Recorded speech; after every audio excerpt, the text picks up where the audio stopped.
जय भीम नमो बुद्धाय साथियों। दोस्तों, बाबा साहब भीमराव अंबेडकर ने चमारों के बारे में बताई कुछ ऐसी बातें जिसे सुनकर सभी चमारों का सिर गर्व से ऊंचा उठ जाएगा। तो चलिए दोस्तों, जान लेते हैं बाबा साहब भीमराव अंबेडकर ने क्या बातें बताई थी चमारों के बारे में।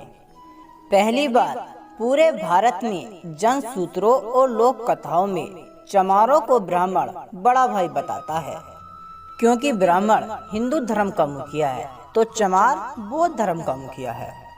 इसीलिए चमारों की शादी में कभी भी पंडित नहीं बुलाया जाता। दूसरी बात, समस्त जातियों में चमार जाति एक ऐसी जाति है जो कि गरीब होने के बावजूद भी अपनी शान और आन के लिए लड़ मिट जाती है, और इस जाति में आज भी राजशाही गुण छलकते रहते हैं। तीसरी बात, चमारों का घर गांव के अक्सर बाहर होता है, क्योंकि चमार गांव के राजा होते थे। इनको ही गांव में ढीड़ बाबा कहा जाता था। चौथी बात, चमार जाति से बौद्ध धर्म छीनने के बाद उसे धर्महीन कर दिया गया था और अछूत इसलिए बना दिया गया ताकि ये जाति फिर से बौद्ध धर्म खड़ा ना कर पाए। पांचवी बात, चमार जाति की शिक्षा पर रोक इसलिए लगा दी गई थी ताकि वे अछूत अगर अनपढ़ रहेगा तो अपने आप को अछूत ही समझेगा।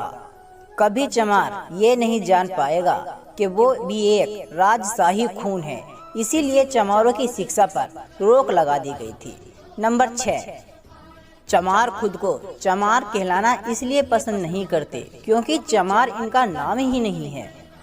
चमारों का नाम तो सूर्यवंशी क्षत्रिय था, इसीलिए चमार आज भी खुद को चमार कहलाने पर भड़क जाते हैं और लड़ाइयाँ भी हो जाती हैं। सातवीं बात, ब्राह्मणों में जिस तरह शुक्ल शर्मा आदि समस्तक जातियाँ होती हैं, चमारों की भी समर्थक जाति थी, जैसे कि कोरी चमार, नोनिया चमार, ताती चमार, दुसासी चमार, पासी चमार आदि। लेकिन चमारों की सत्ता खत्म होने के बाद इन सभी में फूट पड़ गई। आठवीं बात, चंद्रगुप्त मौर्य भी चमार थे जबकि गोरे और सुंदे थे, और चाणक्य भी जबकि चाणक्य ब्राह्मण थे, और काला कहावत इसलिए बन गई थी, काला भावन गोरा चमार। नवीं बात, जो भी जाति आर्य नहीं थी तो वह चमार कहलाती थी, और ऐसा आज भी हो, चाहे मौर्य हो, चाहे नोनिया, चाहे दुसाल और या अन्य शूद्र ब्राह्मण, सबको चमार ही कहता है। 10वीं बात, रामायण में और कुमराली भट्ट की किताबों में बुद्ध को शूद्र लिखा गया है, और हकीकत में भी चमार को ही शूद्र माना गया है।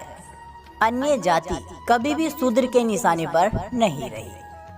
तो दोस्तों, मेरा हर हिंदू धर्म के चमारों से ये हाथ जोड़कर निवेदन है कि इस वीडियो को ज़्यादा से ज़्यादा लाइक और शेयर करें, ताकि हर कोई नीची जात का चमार अपना इतिहास जान सके। जय भीम, जय भारत।